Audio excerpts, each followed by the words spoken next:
Hey guys, it's Miss Jenkins. I'm recording this at night. That's why my lights are on. So I just wanted to make sure you guys had this before class tomorrow. Since I plan on doing something different during class, I wanted to make sure that this was ready for you guys. All right, so the question on the board: after each bar press, a laboratory rat receives electrical stimulation to its brain. The rate of bar pressing increases. This is an example of what? A, positive reinforcement, B, negative reinforcement, C, secondary reinforcement, or D, negative punishment. All right. So I'll give you a second to think about that. So the correct answer is A right here. So that's going to be your correct answer. It is positive reinforcement. So they get electrical stimulation if they do it wrong, but the bar pressing is positive, so that's why it's positive reinforcement. I know it's a little weird. It doesn't really sound right, but it is. This week is pretty easy because next week is spring break, so I actually took one of the assignments out for this week just because it makes it easier. Y'all don't have as much to do. So the only thing you have is the reading with the quiz and then the unit test, basically. It says final exam, but it's like a unit test. All right, so here's your key terms for the week. Make sure that you understand what these terms are and that you are paying attention. This is a pretty big unit and there's a lot of terms in it, so make sure that you go through those and you practice them, that you write them down, write the definitions down, because you will need these if you have to do the FRQs. Here's your key people, just for your information. It's not required that you use that information. I'm sorry if I'm blinking a lot. My eyes are bothering me tonight. So I apologize if I look a little weird because I'm doing that. Not because I'm, can't see or anything. Just my eyes are itching. Gotta love allergies. All right, this week we are doing the knowing mind. So it's cognition is what it's called in several places, but it's actually memory. So just understand when it says cognition, that's memory. I know we talked about memory before, but that was more like knowing the different parts of the brain and how memory works inside the brain. This is more how memory is formed, the short-term versus long-term, that kind of stuff. So it's a little bit different than the other ones, so I just wanted you to know that it is different.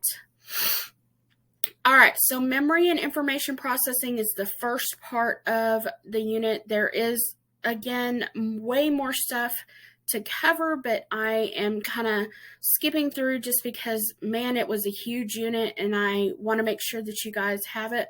But make sure that you're going through the unit and actually reading everything, because that's what's going to help you the most. So memory and information processing, it's on a continuum. You kind of have attention, sensation, perception, learning, memory, thinking, and then problem solving is at the very top. And those are all different levels of how you process things.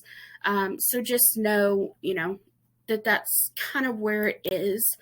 You also have this diagram in your book about how memories are processed.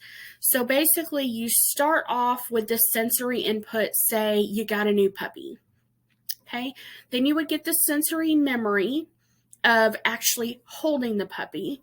All right. And if you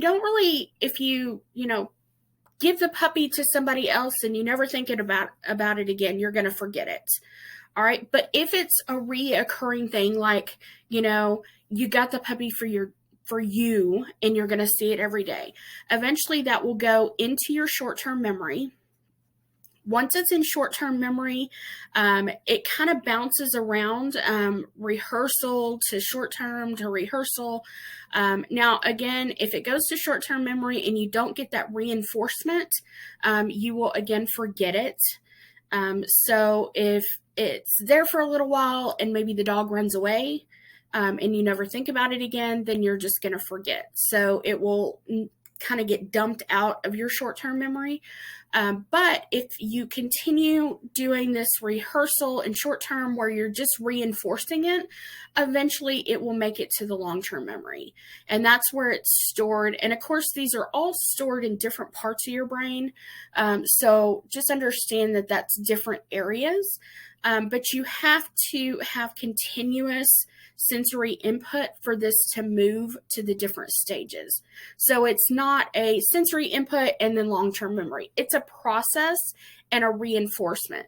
So you get the sensory input, then you form the sensory memory. And once you form the memory and you continue with that input, feeding the dog every day or playing with the puppy or things like that, it's going to eventually make it to short-term memory. And once it makes it to short-term and you continue reinforcing it, then it'll eventually go to long-term. All right. So the duration of sensory memory, it kind of varies depending on what you're doing. In the picture, it's showing you that encoding failure is the most common memory problem that students, don't face. If we don't encode the information, like if you're daydreaming during class or you're working on another assignment, but you're listening to your lesson, if you're not actively paying attention to that and encoding it into your memory, then, you're just going to forget and you won't be able to retrieve it later. Now, this picture shows how the girl is seeing this picture and then, they'll take the picture away and they say, okay, now tell me all the letters that are on there. And she can only remember generally 4 or 5. However, if each of these lines is associated with a different level of music, like if they're singing it, then it's easier for you to remember because you're encoding that audio memory with it. So then whenever they say, okay, tell me what line number 3 said, and you remember, oh, that's the one with the low key. Oh, okay. Maybe that's Mary Had a Little Lamb. And the second one is Itsy Bitsy Spider. And the top one was, another crazy song. But if you remember those on that same level, then you are more likely to remember it rather than just them handing you a piece of paper with a bunch of random letters on it. All right, so short-term memory, the best way to remember short-term things in the short-term memory is by chunking the information. It basically expands the capacity because your short-term memory has a finite set of, basically a finite area that it can contain memories. And the easiest way to expand that is by chunking. So if you had, you were trying to remember the order of operations. So it's easier to say my great aunt Sally, blah, blah, blah, blah, blah. Then you're remembering a different mnemonic to help you pull that information out, addition, subtraction, multiplication, division, all of those to be able to pull that information out. If you just saw all these letters together where it said FBI, IRS, CIA, EPA, you'd be like, what? I don't understand. Why are all those letters there? But if you separate them out and say FBI, IRS, CIA, EPA, then you're able to say, oh, Federal Bureau of Investigation, Internal Revenue Service, Central Intelligence Agency, Environmental Protection Agency. You're able to pull that out and expand your short-term memory. Now, to-do lists are a great way to do this so that you don't forget stuff. Short-term memory has different retention levels. You remember things quickest at 3 seconds, and then, of course, you don't remember as much at 18 seconds. So that just shows you how long it is. Your long-term memory is a little bit different. You kind of need a map for your long-term memory because it's not like a library. It doesn't, it's not everything's filed away in there nice and neat. No, instead, you kind of need a map and you need a key to be able to find stuff. So in this picture, it says that the chess player, the chess pieces on the chessboard for only 5, if they only see them for 5 seconds, and they have 2 groups of people. They have chess masters, and then people that have never played the game. Now, when the images for the real game, so they're showing them a chessboard, and what happens is that the chess players make connections to the chessboard based on the knowledge that they have of real chess games. And they can make that connection easier because they've seen those moves in their head or they've seen them played before. And they're able to pull that information out of long-term memory. However, people that have never played it have little to no memory of it because they're just pieces on a board. So they are not able to pull that information out. By chunking it, the chess players are able to remember more because they have real life experience. So the same thing is kind of said when we're talking about moving stuff to long-term memory.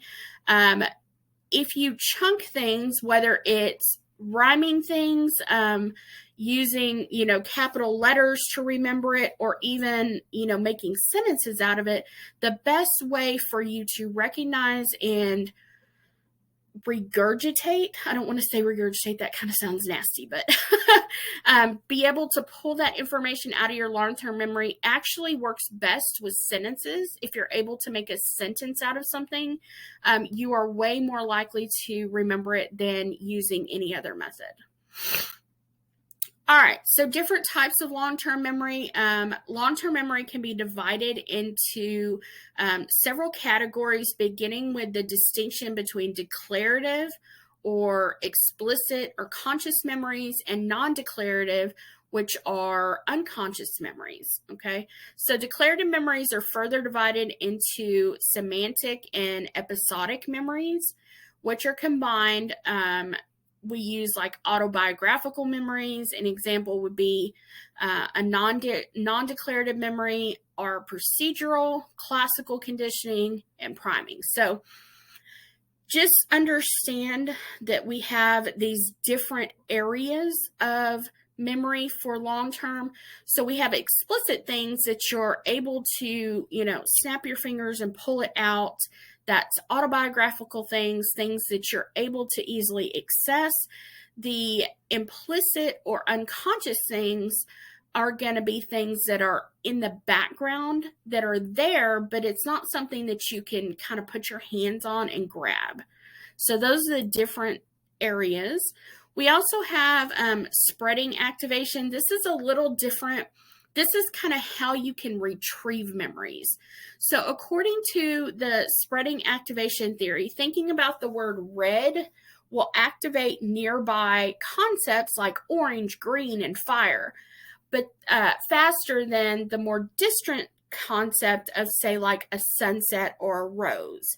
The network suggests that a person would answer the question, is a bus a vehicle, faster then the question, is an ambulance a vehicle? So I showed you that right here because of just the way that you can pull information is easier.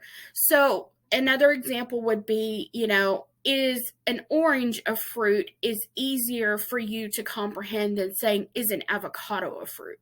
So you would have more images in your head, like if I said fruit would be like orange, apple, peach.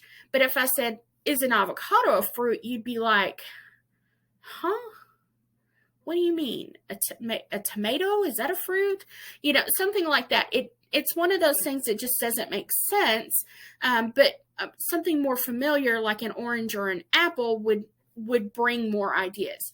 So if I showed you a picture of the doctor here and said, doctor, what would you then automatically think of?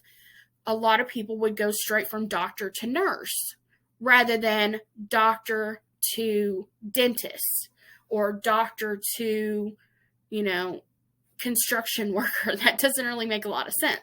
But because they're similar and in the same field, you would immediately pull that next question. So that's just how everything kind of connects in your brain. We also have making inferences using schemas. The most likely thing to remember are the details that are consistent in schemas rather than things that are not. So if you're in an art studio you're going to think art, artists, paintbrushes, canvas, drawing books, things like that when you're thinking about an art studio. When you go to a professor's office, a teacher's office, you think of books, notebooks, school books, lesson plans, computers, things like that they would need to prepare for a lesson. So it's one of those things that you pull information based on what you infer from it. All right, our next one's talking about retrieval. So retrieving short-term memory versus retrieving long-term memory. For short-term memory, you can't retrieve every short-term memory you have all at once. That's just not how it happens.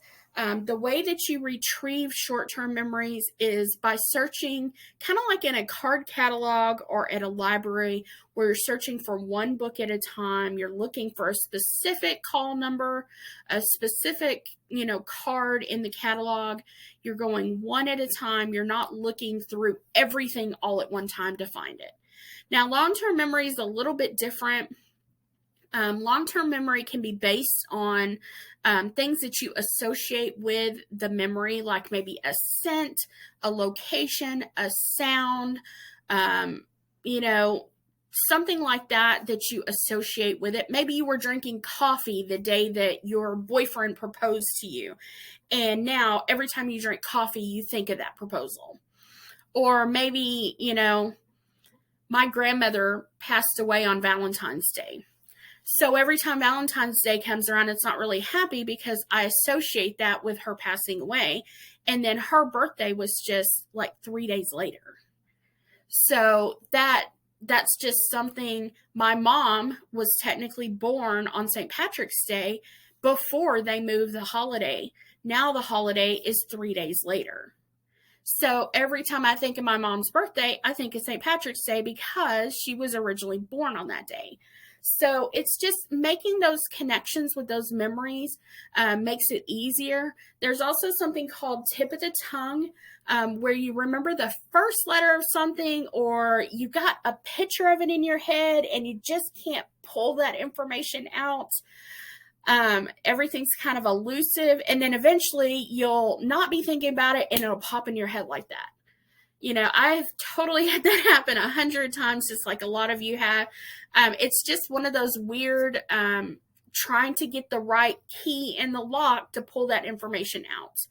All right, then you have flashbulb memories, and these are vivid memories associated with emotional events. Something like when you ask somebody, well, not from y'all's generation, but before, if you ask somebody, where were they the day Kennedy was killed?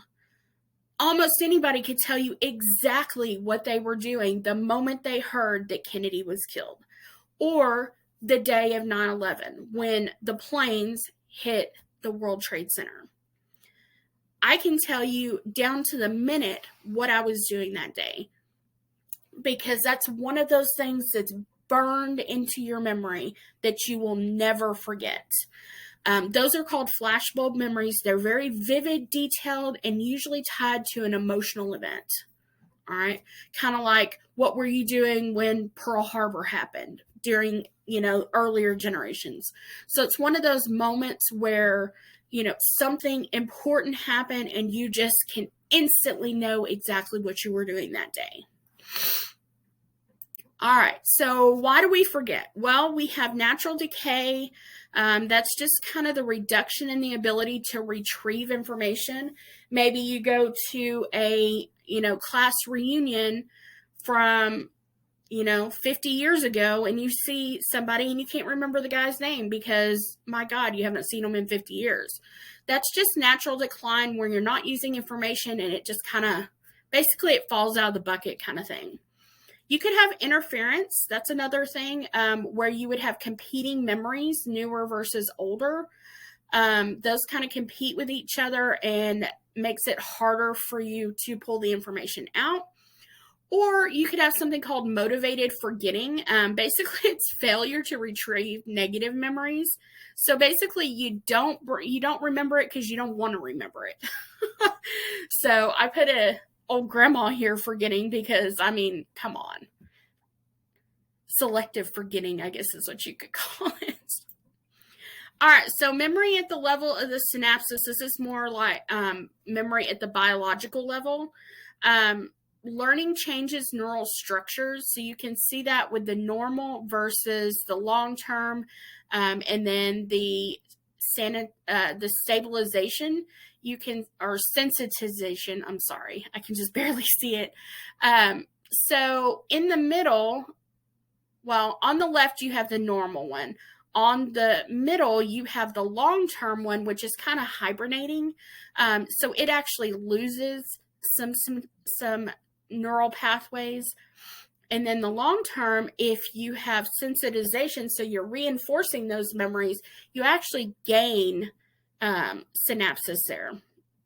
So just understand that, that does change it. And then you have the long-term potentiation, where you have the baseline and you see the stimulation in the middle. So you're getting stimulated to remember. And then a week later, you can see even after the stimulation has stopped, you have increased capacity for those connections. All right, long-term memories in the brain. So basically, we are talking about procedural memories. They kind of become automatic at some point. So basically on the right here, when you learn to drive, you kind of attend to each step. But after you learn, you don't actively think about how you drive. It's just an automatic reaction. And you just do it because that's what you've always done. On the left is talking about memory tracking and how that changes over several days. So again, make sure you're reading this so that you get all that information. I didn't write it all down just because it was a lot. All right, so the last section is talking about how do we improve memory. Well, there were 6 steps that you could do. You could use the distributed practice, which, that was on our first FRQ. You could use that where you practice over time, and that works better to improve your memory than trying to cram. Cramming for a test, you remember it right then, but then it dumps out of your memory. So practicing over time reinforces that stimuli and you're able to remember later on. So that's a better option than cramming. Taking tests actually proves that studying does not help you as much as actually taking the test. You remember more while you're taking the test. The one thing they did suggest in the book, though, is that that memory can be situational. So if every time you study for your test, you are drinking coffee, then when you go to take the test and you're not drinking coffee, you're less likely to remember as much because you don't have that same stimuli. So make sure that when you're practicing taking tests and you're studying, that you're doing it in an environment that you may have while you're actually taking the test. So if you know you're going to be taking a test in a super quiet environment, you're not going to be allowed to have coffee or tea or drinks or music. You want to make sure and study in that same environment. All right, exercise does do a body good. It helps improve your memory to keep moving. That just oxygen goes everywhere and you're able to remember more at that point. Sleep, again, also helps, plays an active role in the consolidation of memories.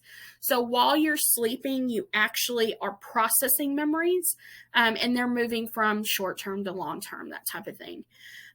Reciting, if you're able to put things in your own words, you're more likely to remember them than if you just read it in a book. So note-taking is very important here so that you can put it in your own words and remember it.